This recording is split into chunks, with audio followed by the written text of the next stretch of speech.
يا صباح الورد والفل والياسمين وكل حاجه حلوه على عينكم. عاملين ايه؟ اخباركم ايه؟ وحشتوني قوي. عاملين ايه في الجو ده؟ قولوا لي. جو طبعا حر حر حر قوي. ربنا يا رب يرحمنا برحمته، اللهم امين يا رب العالمين. إيه، هنسمي الله ونصلي على الرسول عليه افضل الصلاه والسلام. وهنعمل مع بعض النهارده شويه رز صياديه حلوه قوي قوي قوي. إيه، انا طالبه سمك جاهز من بره. إيه، مقلي ومشوي. بس انا ما رضيتش ان انا اعمله في البيت عشان انا حرانه وجو حر فعلا، جو وحش قوي، وانا ما اقدرش اقف في المطبخ في الحر ده او في الوقت ده. انا اكتفيت ان انا هعمل الرز واعمل السلطه، وهم بقى ايه يطلبوا السمك من بره. تمام. هنا بقى الفيديو جري مني، او بمعنى اصح انا اللي سرعته، لان فعلا الجو حلو. بقول لك الجو حلو، الحمد لله حلو في كل حالاته. بس الجو فعلا كان حر قوي. هنا انا كنت عايزه اقول لك على حاجه، في حاجه هنا حصلت معايا. وخدي بالك برضو منها. انا عموما في العموم انا لما باجي اعمل رز الصياديه ده انا ما بحرقش البصل. تمام. بس هنا للامانه البصل يعني ايه، يعني احمر السيكه مني. تمام. ده مش في العاده بتاعتي انا، كذا مره ان انا اعمل قدامكم رز الصياديه بيطلع معايا زي الفل قدامكم. تمام. هنا المره دي الجو كان حر جدا، وانا كنت زهقانه بجد، زهقانه قوي. مش قادره اقف في المطبخ، لان كمان كان يعني كانت رجليها تعباني شويه، فمش قادره اقف على رجلي. فهنا بقى كان كان الرز بقى معايا، كان البصل احمر، كنت انا بشره بصل لان ولادي لما بيشوفوا البصل في الرز ما بيردوش ياكلوه. فانا بشرته كويس قوي، ونزلت عليه في الزيت. لازم يكون زيت حلو يا جماعه. حمرت طبعا البصل، نزلت عليه بشويه كمون وشويه فلفل اسود. وبعدين بعدين حطيت بقى ميه مغليه، كنت انا بغلي ايه، بغلي ميه ليه يعني وكده. لازم تنزلي بميه مغليه. تمام. لكن ميه بارده لا. وكلكم طبعا عارفين الكلام ده. تمام. هنا بقى كان واضح فعلا ان البصل محمر شويه مني، عشان برضو اكون امينه معاكم، وهو واضح اصلا يعني. تمام. بس الحمد لله يعني انا ايه عملت ما يمكن انقاذه. هنا بقى الرز طبعا طلع معايا طعمه حلو وريحته حلوه وشكله احلى كمان. تمام. ما كانش طلع ممرر ولا اي حاجه، بالعكس طلع حلو قوي وطعمه حلو قوي والله عن كل مره كمان، سبحان الله. يمكن عشان كان الواحد كان متضايق شويه، وانا كنت خايفه الاكل يطلع مش حلو. سبحان الله والله الحمد لله يعني طعمه كان طلع حلو قوي.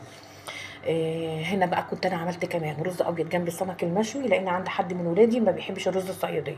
تمام. او ما بياكلش الرز الصياديه مع السمك المشوي. كنت طالبه سمك مشوي وطبق وسمك مقلي. وعملت بقى سلطه، وعملت طبقين سلطه عاديه خالص، وسلطه تانية عليها شويه بصل بس كده. برضو مغلبيني في موضوع البصل ده يا جماعه خالص، مين زي كده ولاده مغلبوا في الاكل. المهم بقى عشان ما اطولش عليكم، حطيت بقى السمك المقلي. واخدين بالكم بقى من الشياكه واللطافه بقى والجمال بقى، والاطباق الحلوه دي جميله قوي، عجباني قوي قوي قوي. عايزه ان شاء الله باذن الله انزل اروح برضه اشوف باقي الطقم ده او باقي الاطباق ديت، عشان يبقى الطقم كله بقى متكامل. واظبط لكم بقى ايه سفره حلوه بقى معتبره كده، لاني فعلا فعلا الاطباق كانت على السفره بجد ما شاء الله بتنطق. خلينا متفقين ان العين بتاكل قبل البق. تمام. بدليل اللي انا بعمله ده، بدليل بقى شويه خضره بقى على السمك، شويه خضره بقى على الرز بقى كده، يعني بيدي برضو يعني ايه شكل حلو. وايه ومثلا ولادك برضو ايه نفسهم تتفتح وكده. تمام. لو وصلت لحد هنا وما حطيتيش اللايك بتاعك انزلي حطي اللايك، ولو ما انتش مشتركه انزلي اشتركي معايا. انا عايزه اقول لك، او سبق قلت لك قبل كده، ان انت مش هتطلعي معايا بالفيديو من الفيديو غير ما تكوني مستفاده. ايه اللي بقى النقطه اللي انا هنا هقولها لك؟ كلكم طبعا عارفينها، كلكم ستات زي الفل لا غبار عليكم. تمام. لان احنا ستات بيوت وفاتحين بيوتنا وعارفين احنا بنشتغل ازاي. تمام. هنا انا كنت نسيت الخل على السلطه، كنت انا عصره ليمون وكده، فكنت نسيت الخل، حطيت نقطتين خل.